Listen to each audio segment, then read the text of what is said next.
Ito po yung title natin. Masyado akong nangunguna. Moving on. Looking ahead. Okay, sabi ni Apostol Pablo, Tagalog po,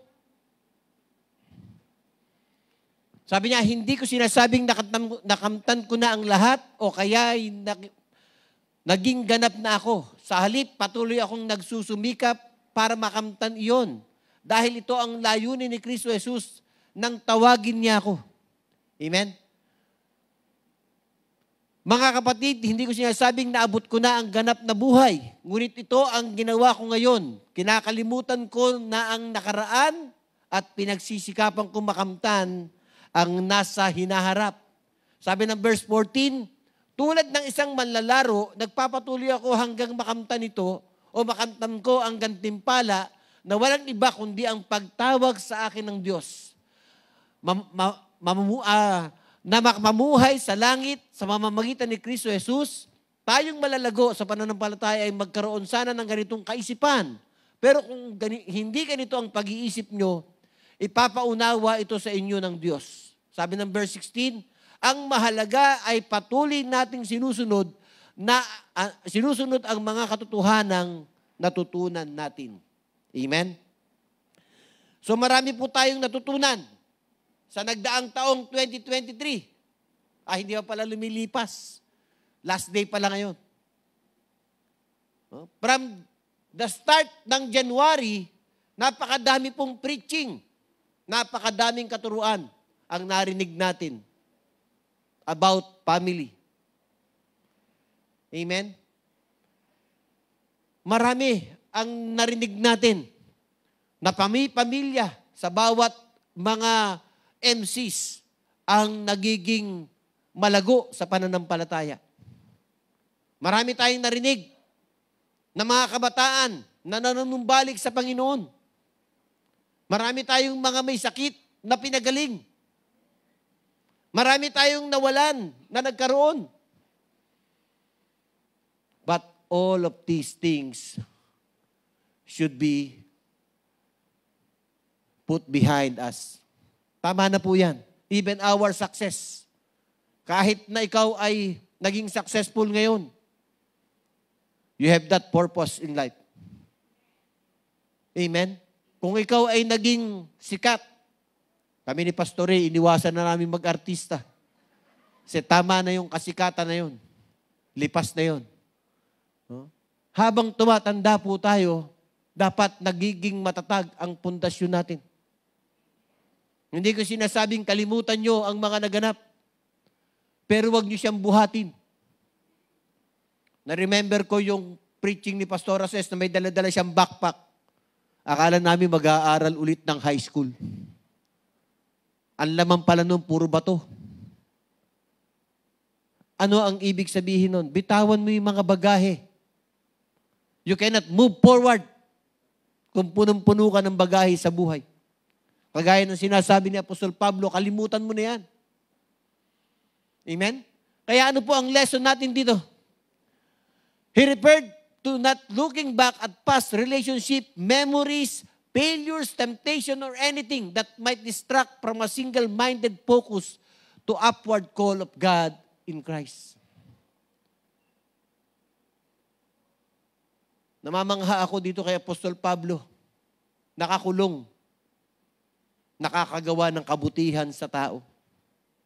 Maraming malaya. Nakakagawa ng kasamaan sa kapwa.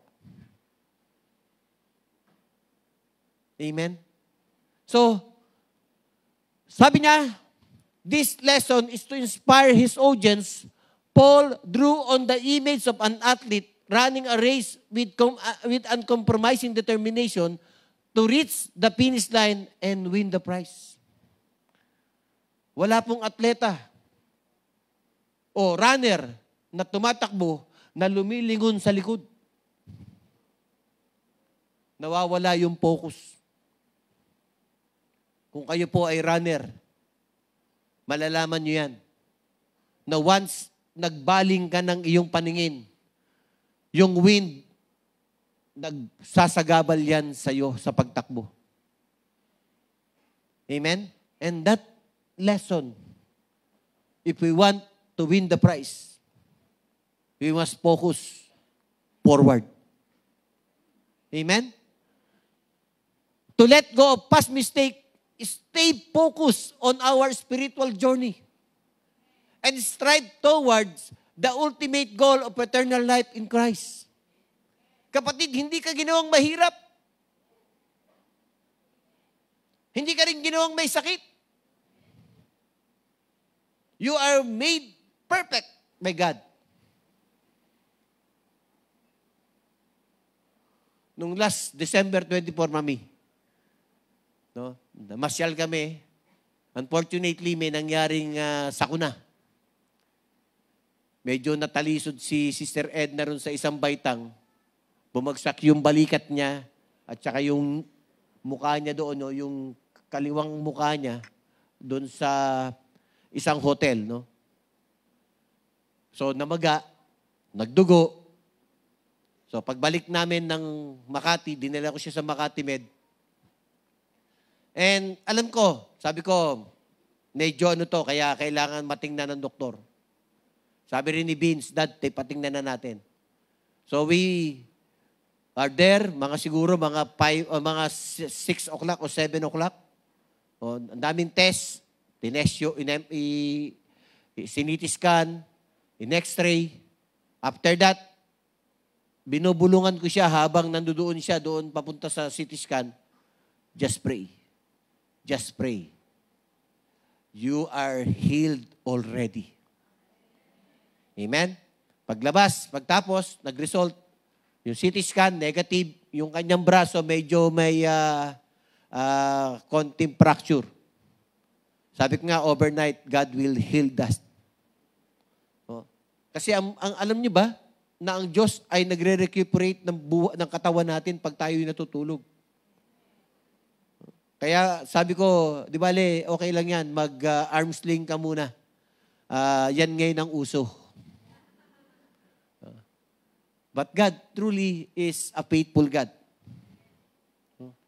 Sabi nga ni Brother Alpi, hindi niya akalain yun. 3 sakit. But now, kahit papuntahin mo ng ibang lugar to, kaya na magmaneho. But because God already healed him. Marami. Ako last October lang. Pero sabi ko nga, I will forget that. Kasi sakit yan eh. Ba't ko naman aakapin yan? Bakit ko naman iisipin pa yan? Basta magpalakas tayo ng katawan. Stay focused on our spiritual journey. Yan ang pinakamahalaga. Amen? Parang yung isang kapatid natin, pumasok sa loob ng CR, hindi niya alam kung ano ipapanalangin niya. But God knows kung ano ang gusto mo. Amen? It encourages us to adopt an attitude of perseverance, discipline, and faith as we pursue God's purpose for our lives. Mga kapatid, may purpose ang buhay mo. Sabi nga ni Brother Alpi, Pastor Alpi tuloy, no? Kung kukunin mo ako, hindi ka pa kukunin, may purpose pa ang Lord. Nakakatuwa. Ang pastora natin, sabi nga ni Pastor Mabel, ang sabi ng doktor, 6 months. Pero now, you can see. Because God has a purpose. Kaya wag kang manghinaan ng loob. Sometimes kapraso lang. Remember, yung problema mo ay problema din ng ibang tao yan. Hindi kayo nag-iisa dyan.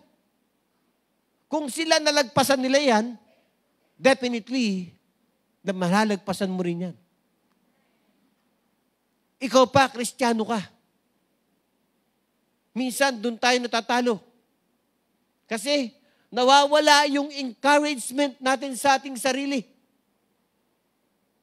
This 2023, kung meron mang ganyan, bitawan mo yan. Amen? God wants us to keep on striving, keep on trying, and to keep moving, trying to reach our goal, never give up. So first of all, we must stay focused, and secondly, we must press on.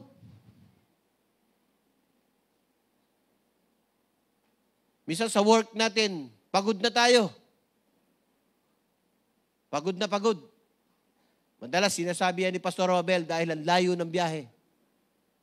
But, we must stay focused. Ano ba yung trabaho na yan? Ano ba yung sinasabi ng katawan mo? Ano ba yung gusto mong gawin?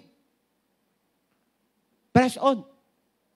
Gusto mong maglingkod? That is your devotion. Press on. Amen? Christians want to finish well will do these three things mentioned in this passage. First, they will realize they have no attained perfection. Wala pong perfecto.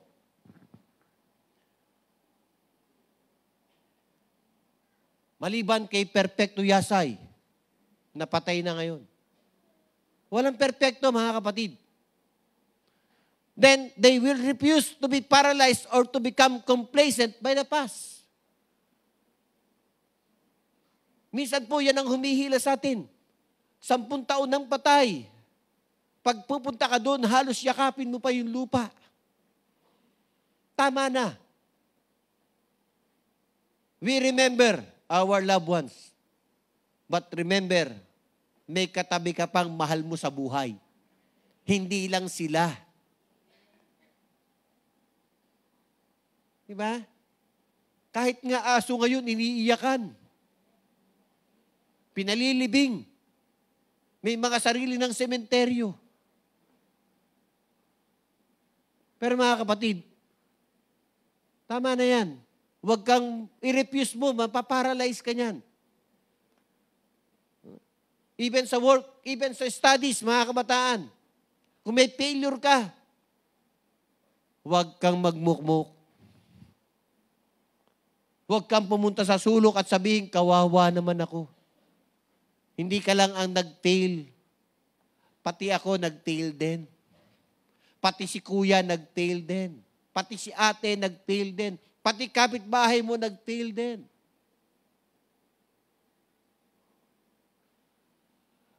Move on.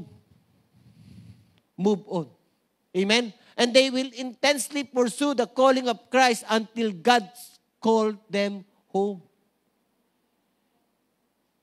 Kung naglilingkod tayo, sabi nga nung isang kapatid natin, nawawala siya. Huwag ka mag-alala, kapatid. Lalagyan ka na namin ng glue. Ididikit ka na namin dito para hindi ka mawala. Hindi lang ikaw ang nawala. Madami. Marami rin ang pinanghinaan ng loob. Marami ang nag-question sa Lord. Lord, bakit ako? Pero kapatid, if you will not forget the past, walang magaganap sa buhay mong mabuti. Amen? It is God who enabled us to cover up the past. Amen? To forget the unforgettable, to erase those memories which paralyze us.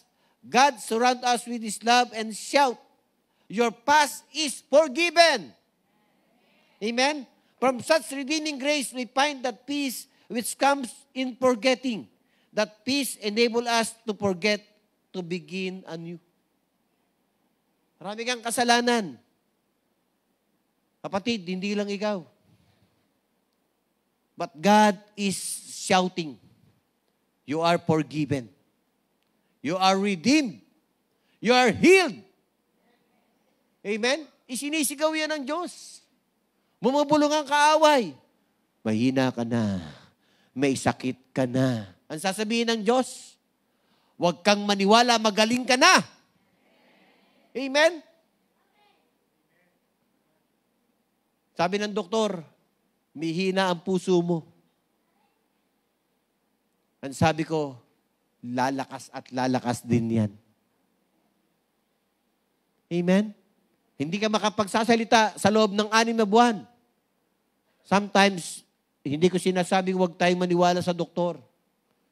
But sometimes, medicine nowadays are business. Hospitalization are business. Nagpa-hospital nga si Sister Edna, even yung cotton buds, babayaran mo na. Di ba? Bakit? We rely on this type of culture. Minsan, konting sakit lang ng ulo. Tumatakbo na tayo sa ospital. Prayer lang pala ang kailangan. Masyado tayong nagiging depende. Wala kang pambayad ng kuryente, tatakbo ka na kagad kay Bombay.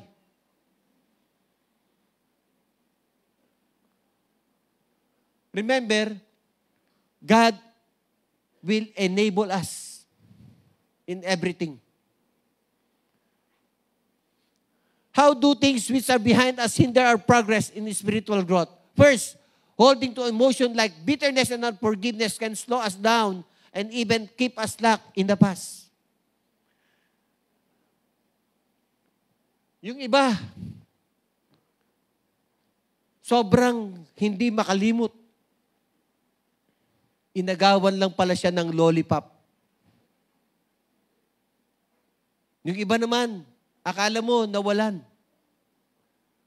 Alam niyo mga kapatid, kaya sabi nga ni Pastor Ayan, may ospital ng PGH. Kasi doon ginagamot ang puot at galit at hinanakit. No? Alam niyo, wag niyong hawakan ang puot. Yung pait ng buhay o unforgiveness will hinder us down. Huwag niyong hayaan. Kung meron man kayong naganap ngayong 2023 na unforgiveness, forget. Tinatawad ko na siya, Pastor. Pero tuwing makikita ko siya, kumukulo ang dugo ko. Hindi mo siya pinatawad. Amen? At saka ngayon lang ako nakakitang kumulo ang dugo. Amen? And then, rehearsing conflict and rehashing hurtful episode will only open old wounds. Sa tuwing aalalahanin mo yung ginawa ng kapitbahay mo, lalong lumalala ang sugat sa puso mo. Nag-break si Katniel. Nakita nyo naman si Catherine, nasaan ngayon? Nasa beach. No? Pero si Niel, anong ang pangalan buo nun? Si Daniel ay kasama ni ng nanay at tatay niya sa ibang lugar naman. Hindi ako updated. Pero tingnan nyo mga kapatid, it will only open wounds kung lagi nyong iisipin yung problema. Nakasakit ang kapatid mo sa'yo, forget. Sa tuwing maalala mo yan, anong mangyayari? Sasakit ang ulo mo? Magmumukmo ka? Mapapagod ka? Walang magaganap na maganda sa buhay mo. Amen? Parang jacket yan, na kahit mainit, suot-suot mo. Amen? Bitawan nyo na yan. Hindi magiging maayos ang buhay mo. And then, alam nyo, sabi nga ni Peter, done with all deceit, hypocrisy, jealousy, and all kind speech like newborn babies. You must crave pure spiritual milk so that you will grow into a full experience of salvation. Cry out for this nourishment. Tama na. Mag-grow ka na. Amen? Kung bantayin ka nung maliit ka, nagbabago yan. Step by step, inaalalayan ka ng nanay mo at ng tatay mo. But later on, makakapaglakad ka ng mag-isa. Kung hindi mo hayaang mawala, alam nyo, yung unforgiveness, it will cripple you. Hindi ka makakagalaw. Pag nandoon yung friend mo, nakaaway mo sa isang gathering, hindi ka pupunta. Kasi makikita mo siya. Hindi ako pupunta dyan. Nandiyan dyan yung kaaway ko. O sino nawalan? Ikaw. Diba? Nagbibigayan ng regalo si Pastor Ton, si Pastor Ayan, si Pastor Mabel. Nakapila yung kaaway mo. Ba't ako pipila dyan? O di ikaw din ang nawalan. Eh di, kung ako, pipila ko at itataboy ko siya, umalis ka dyan, ako una. Remember, unforgiveness is a sin. Pag natutulog ka na may unforgiveness ka, balisang-balisa ka. Amen? Yung kaaway mo, naghihilik pa. Kaya bitawan nyo yan. No? So get rid of all evil behavior. Sabi ni Apostle Peter. Then, guilt and despair over past sins may also keep us chained to the past. But God does not hold our past sins against us, and neither should we. Okay? Sabi ng 1 John 1:19, kung ano man ang ikumpisal mong kasalanan, papatawarin ka niya. At ang maganda nito, kakalimutan pa niya yan. Kinalimutan nga niya yung kasalanan mo, ikaw ayaw mong kalimutan. Tatuloy na lang. Minsan yan yung problema ng mga tao. Araw-araw, yung paghingi ng tawad, halos sumubsob sa lupa. Pero sometimes, we don't forget our sins. Patuloy nating ginagawa. Guilty or not guilty. Amen? Kung yung mga nasa korte, kahit na punong-puno na ng kasalanan, guilty or not guilty, sasabihin nung nagbabasa, sasabihin niya, not guilty. Payaan mo ang lawyer ko. Dito mga kapatid, ang lawyer natin, ang Panginoon. We have a great lawyer. Bakit mo aakapin yung kasalanan na yan? Forget. Amen?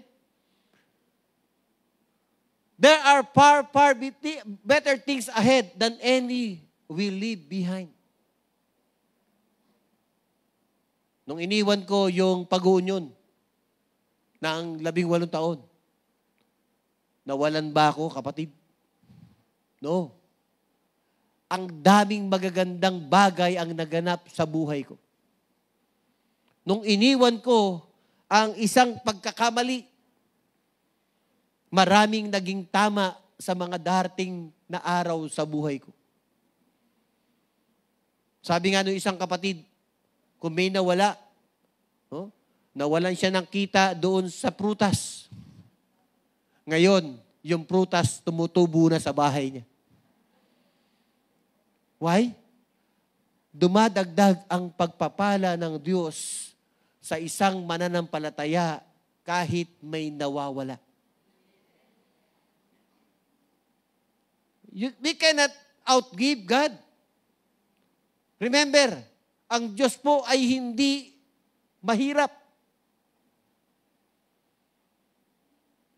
Kung nangangailangan ka ng 1,000, kayang-kaya kanyang bigyan ng 1,000,000. Amen? Kaya huwag ka magmukmuk. Lagi kong sinasabi yan, huwag ka magmukmuk. Minsan yung staff ko, sabi niya, Sir, may problema ako, may kasalanan ako. Forget. Trabaho ka na lang. Hayaan mo yan. Dahil yan naman ay nangyayari sa kanino man. Walang perpektong tao. Yung iba, akala mo, perpektong-perpekto. Ayaw magkakamali. Kaya pag nagkamali, halos madurog ang puso. Remember, yung buhay natin dito sa lupa is just temporary. Kung ano man yung nagaganap dito, it will pass. Lilipas yan. Mayaman ka man dito, pagdating mo sa langit, mas mayaman ka. Mahirap ka man dito, pagdating mo sa langit, mas mayaman ka. Amen? Walang pagkakaiba. Pero sabi nga ng Panginoon, you must taste heaven on earth.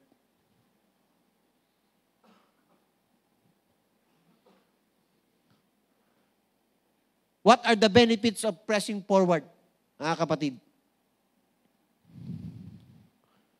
When you press forward with steadfastness in Christ, staying true to your covenant, God can do marvelous things for you and through you.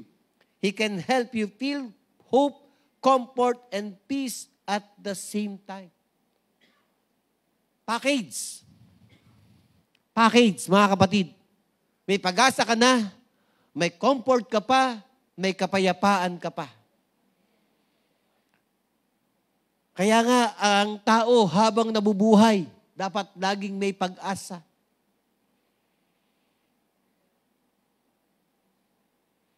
Minsan yun ang kulang. Akala nung iba, katapusan na ng buhay. Iniwan ako ng boyfriend ko. Wala nang pag-asa. Mali. Kasi kung yan ang nakasama mo, mas malala ang buhay mo. Hindi niyo ba naiisip yun? Meron dyan. Iniwan ng boyfriend. Nag-iiyak after that. Meron akong narinig na kwento. Isang kapatid ng boss ko. Naghanda sila. Sabi ng babae, ayokong tumanda. Gusto ko nang makasal. So, inaya niya yung boyfriend niya. Sabi niya doon sa boyfriend niya, pakasal na tayo, hindi pa yata handa. Pero pumayag. Sige, pakasal tayo. That day, nung kasal, naging ghost. Nawala. Hindi sumipot sa kasal. Sabi ng babae, magpapakamatay ako. So, ang ginawa ng mga kapatid, kinomport, dinala sa malayo, inayos, tinulungan. And then after that, nagpaalam, pupunta ng Australia. Pagdating sa Australia, nakakita ng mapapangasawa, mas mahusay. Mas magandang lalaki. Yun nga lang, hanggang dito lang siya. Pero, what is the lesson? May nawala sa'yo, don't worry. Better things will come. Nawalan ka ng trabaho ngayon, kapatid, huwag kang mawalan ng pag-asa. Next time, double pa sweldo mo. O, tanggapin niyo yun. Diba? Nag-fail ka sa mathematics, huwag kang mag-alala, may science pa. Pagka nag-fail ka sa mathematics, magpaturo ka kay Pastor Mabel. Best mathematician yan. Maraming pangyayari sa buhay natin, sometimes yun ang nagkikripple sa'yo.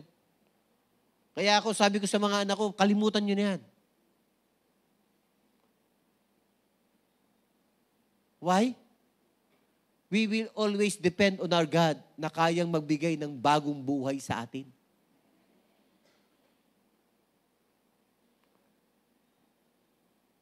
There are 5 ways to press forward. Sandali na lang po. Huwag kayo pong mag-agalala, hindi po tayo aabutin ng tanghalian. Wala pong libreng tanghalian yata. Pero may pamerienda yata tayo, pastora. Wala din. So, kanya-kanya tayong uwi ng bahay. At doon tayo mananghalian. Ayoko lang pong palagpasin. No? There are 5 ways to press forward during life challenges.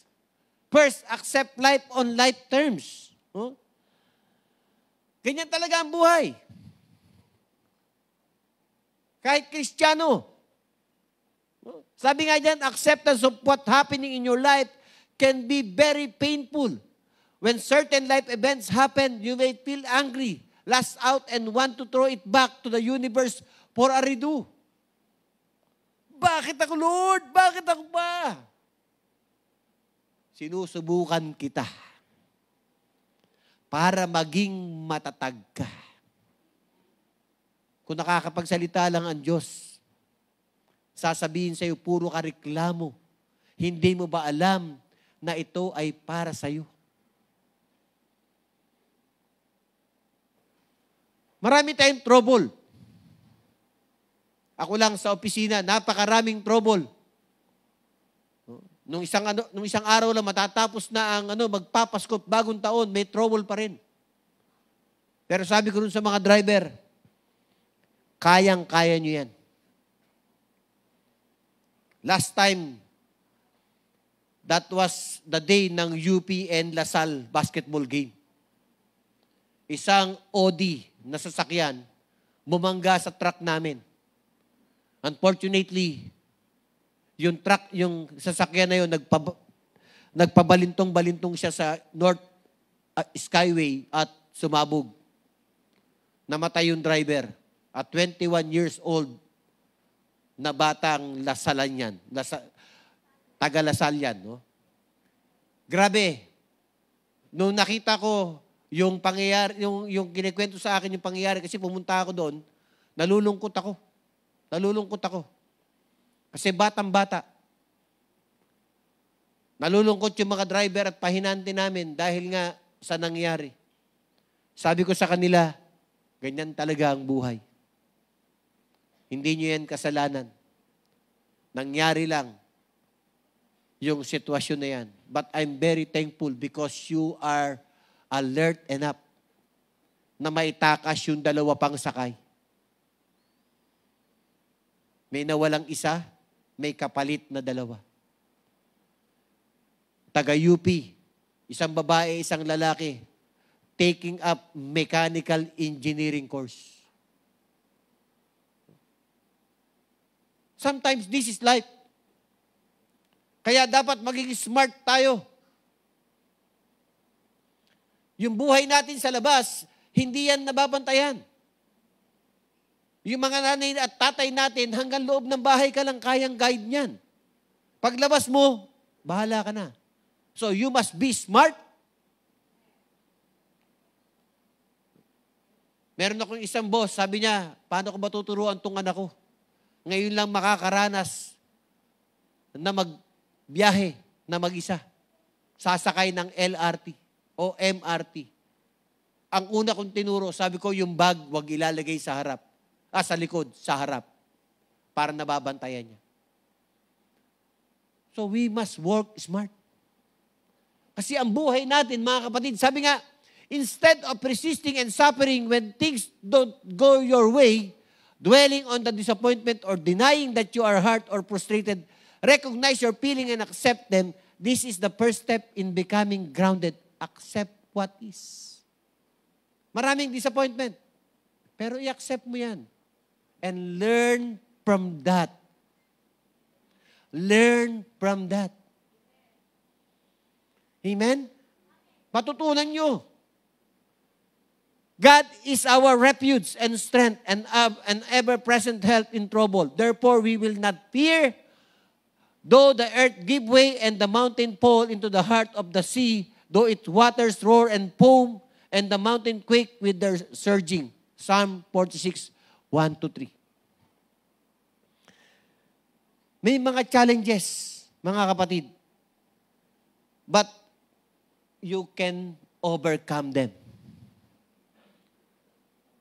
Allow yourself to rest. Number 2. Carrying a burden become exhausting when you aren't able to put the burden down. Rest. Kung napapagod ka, magpahinga. Kung marami ka nang iniisip, lie down. Kaya ang joke ko, pag high blood ka, maupo ka. Ewan ko, Dok, kung tama, Dok. Pero why? Sitting down is resting. Pag naupo ka, mapapayapa ka. Yung high blood mo, bababa. That's a simple way. Sabi nung iba, pag nararamdaman mong inaatake ka, mag-cupping ka. And that will help. Kahit sa mga problema, wala kang pambayad, huwag kang magtago. Sabi mo, absent ako. Sabihin mo, wala ako. Huwag kang magtago, harapin natin. And then take a rest. Magpahinga tayo. Because whatever burden you are carrying will make you stronger, wiser, and raise your value. Kahit ano pa yan. No? Sometimes, alam nyo, tingnan nyo yung mga bata. May bago akong alagang aso, nung una ayaw bumaba ng hagdan. Ngayon, nakikipaghabulan. No? They tried. So we must try. We must try and try until we succeed. That is a very best quote. Sometimes, isa pa lang ang nasusubukan ninyo, umaayaw na kayo. But make rest. Sometimes, we must put ourselves on standby mode. Standby ka muna. Hayaan mo na muna. Pagdating ng oras, larga ka ulit. Okay? Cast your burden on the Lord and He will sustain you. He will never permit the righteous to be moved. Amen? Righteous ka ba? So, hindi ka kayang gabain. Come to me, all you who are weary and burdened, and I will give you rest. Take my yoke upon you and learn from me, for I am gentle and humble in heart, and you will find rest for your soul. For my yoke is easy, and my burden is light.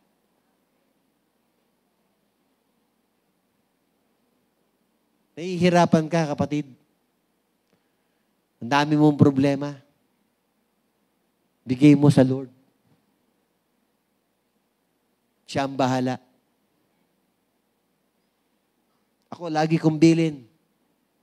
Pag nagsasabi ng mga problema, ang sinasabi ko lang, ipanalangin mo. Kasi kung ako lang, hindi kita kayang sagutin. I am very limited. Amen? Maraming kwento, maraming pangyayari sa buhay. Pero alam nyo, isa lang ang sagot.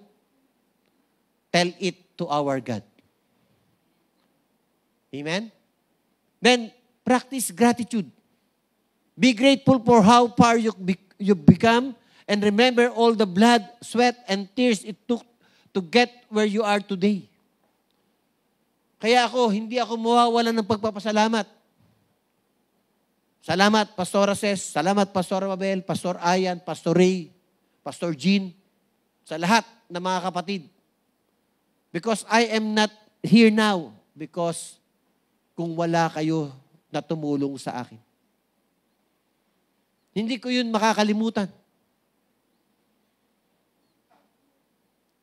Remember, even yung pagiging head or manager, hindi yan ikaw ang nagdala sa'yo sa sarili mo. May mga tumulong sa'yo. Even yung progress mo sa business, sa trabaho, hindi yan dahil sa sarili mo. Yan ay dahil may tumulong sa'yo. Hindi ka nagkaroon ng regalo ng Christmas kung walang nagbigay. Hindi ka nagkaroon ng bonuses kung wala ang mga boss mo sa planta. Everything, we must practice gratitude. Even in the small things. Sabi nga nung isang kapatid natin, tuwing magpapasalamat siya, nararamdaman niyang dumadami ang biyaya niya. Amen?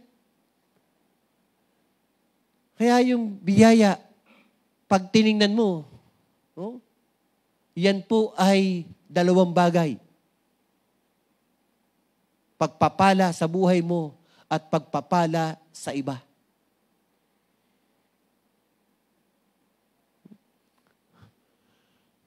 This should inspire us to be determined sa buhay natin. Wala tayong magagawa kung wala ang mga kapatiran. Wala tayong magagawa kung wala ang Diyos na nagbibigay ng katalinuhan. Wala tayong magagawa kung ang trabaho natin ay nagiging pabaya tayo. We must have that gratitude. Amen? Give thanks in all circumstances, for this is the will of God in Christ Jesus for you. Enter his gate with thanksgiving and his court with praise. Give thanks to him and praise his name. And number 4, get back to the center. Sa larong badminton, sa larong table tennis, sa larong lawn tennis, lagi pong sinasabi ng coach, get back to the center. Pag pumalo ka sa side ng left, get back to the center. Why? Because he wants you to move on the right side. You can easily move anywhere in the court. Ganon din po sa buhay. Feel free to take time out to regenerate, recalibrate, and get centered. Dahil doon sa sentro, napapahinga ka. Ang daming pangyayari sa buhay mo, punta ka sa center. Sino ba ang center natin? Jesus. Always put yourself on the center. Itong taong 2023 is a very challenging year. Alam natin yan kasi halos yan lang yung dumating ang panahon na muling nanunumbalik ang merkado. Nawawala na yung pagkatakot sa COVID. Dati dito, pag pumasok ka sa church, kalahati o 3/4 natin naka-face mask. Ngayon, 2 na lang silang naka-face mask. Ay, 3 pala. Meron pa pala sa likod. Minsan, talagang yung 2023 will damage, yung COVID na to, damage us. Kahit saan, dinamage tayo nito. But let us go back to the center. Save yourself by standing on your own 2 feet.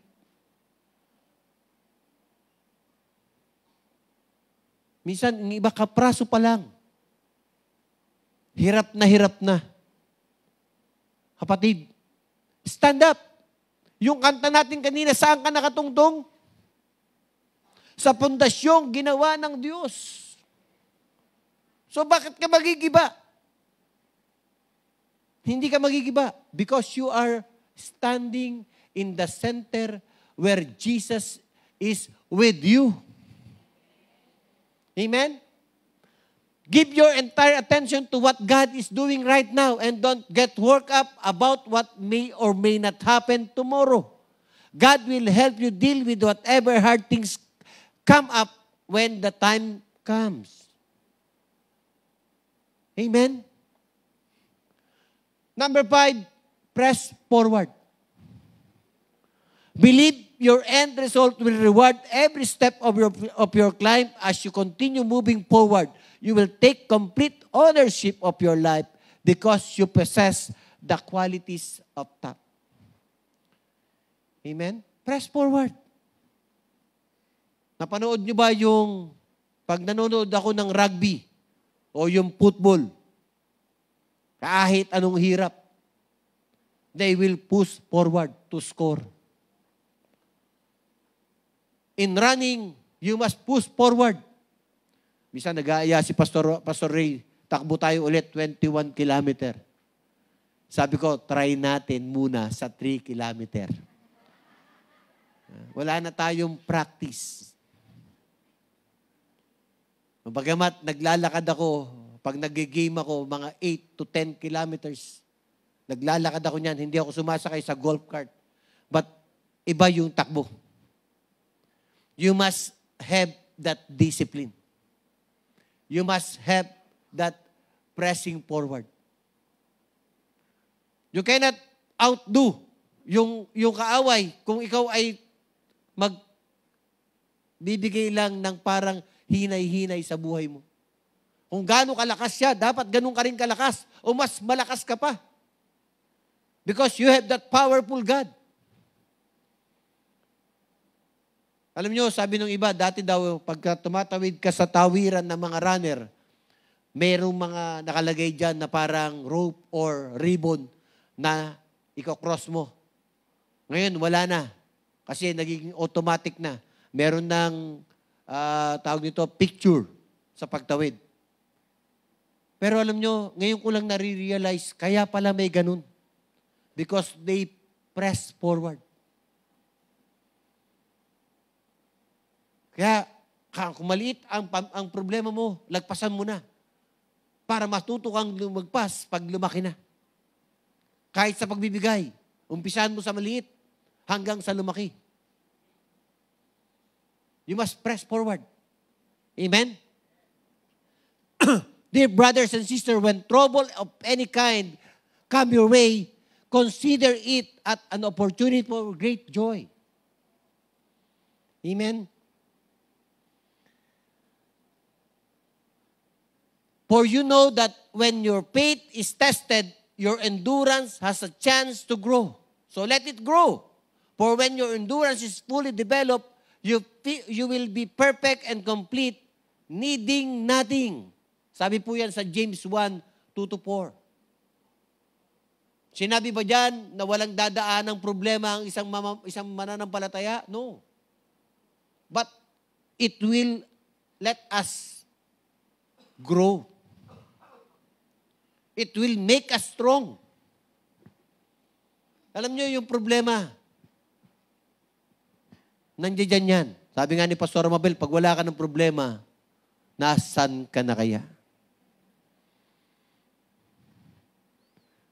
Pero dahil may problema, we have a chance to develop ourselves. Pero dahil may problema, we will make ourselves think ng mga solution. Kaya mga kapatid, don't think of the problem. Think of the solution. Don't think of your past. Think of the things forward. Kung gusto mong maging maganda ang buhay mo, maging malaya kang mag-isip. Alam nyo, binigay ng Diyos sa atin ay ang magandang isip. Binigyan tayo ng matalinong kaisipan para hindi mag-isip ng masama, kundi kabutihan. Amen? If we approach life with an overly entitled attitude that life should be easier than it is, we are guaranteed to suffer. Everything we want is on the other side of fear. Huwag tayong matakot. Explore. Nung pumunta ako sa Isabela, sorry, medyo mag-overtime tayo ng konti.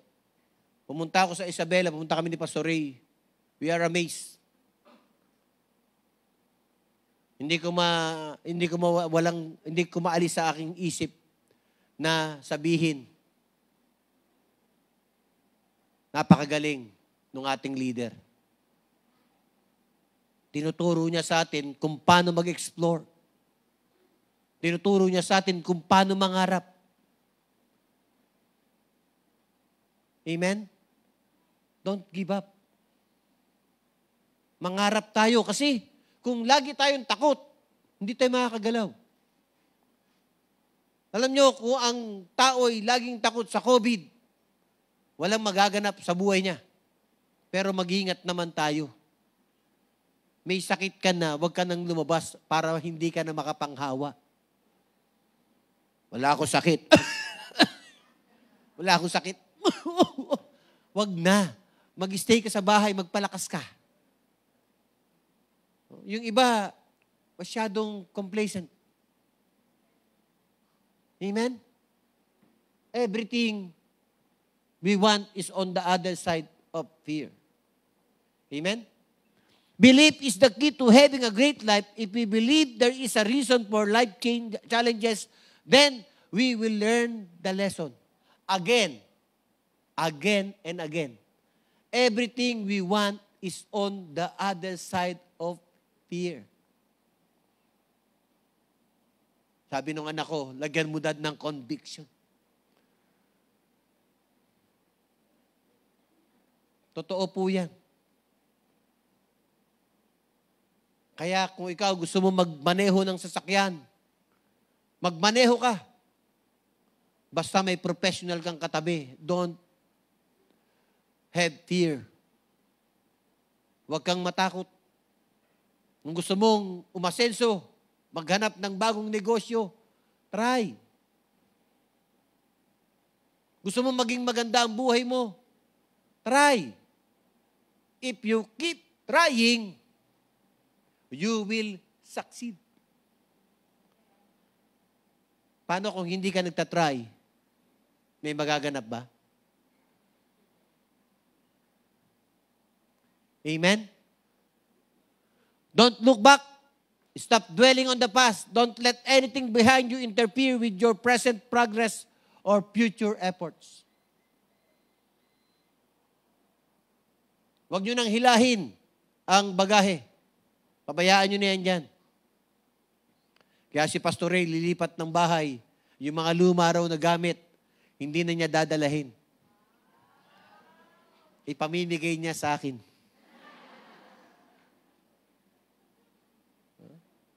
Kasi sabi niya, kaya nga ako lilipat para maging maluwag. Dadalhin ko pa yung mga luma, di sisikip din. Pa-auction natin, Pastor Ray. Akong magiging manager mo. Minsan, yun ang problema. Paulit-ulit ko itong sinasabi sa inyo. Kasi ito po ay mga nararanasan namin. As a leader sa trabaho, kung yan pong mga bagahe na yan ay lagi namin bibit-bitin, it will not help us to prosper. Amen? Sana po may natututunan tayo. Amen? Alam nyo, ito pong pag-aaral natin ay simple, no? Pero malaman. Conclusion na po tayo. In the year to come, I challenge you to do as Paul did. Let go of the past. Stop allowing your failures, burdens, emotions, sickness, losses, or successes to hinder your progress. Successful ka na, huwag kang mag-alala. May daratnan ka pang iba.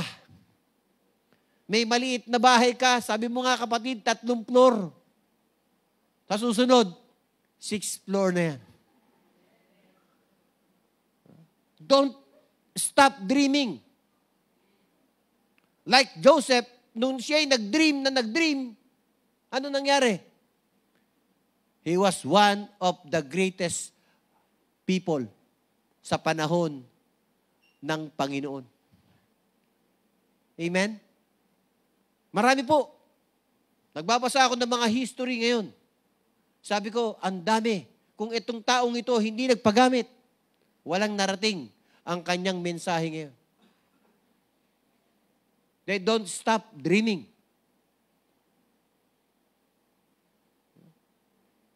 Kung meron kayong dream, sulat nyo. Parang si Sister Nancy, lahat ng pangarap sinusulat at unti-unting natutupad. Amen? Quit dwelling on the hindrances and hurdles of persecution, imprisonment, and abandonment. Like Apostle Paul, kahit nakakulong, gumagana ang isip. Amen? Kahit pine-persecute, hindi inalintana ang mga persecution. Nagsumikap, kaya nakarating ang kanyang magandang balita sa mga non-Israelites kagaya natin.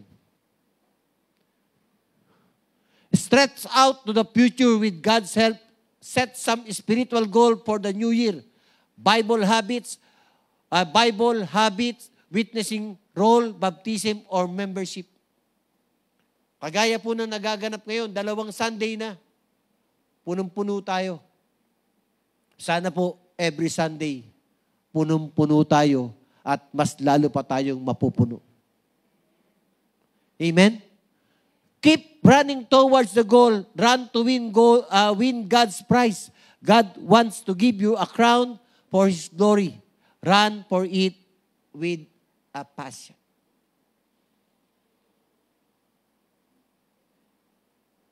Kapatid, kung wala kang ambisyon, no way to go. kung wala kang plano, you will not have successful life. Kung wala kang iniisip forward, you will be paralyzed. Amen? Kung wala ka pong magagawa na mabuti sa buhay mo, this is the time na iwanan nyo na yan. Kung meron kayong problema sa asawa nyo, iwanan nyo na yan, move on. Huwag nyo naman silang ipagpalit. Okay? Tulungan nyo silang makarecover. Kung may problema ka sa mga anak mo, tulungan mo silang makaahon. Kung may problema ka sa trabaho mo, magsumikap ka.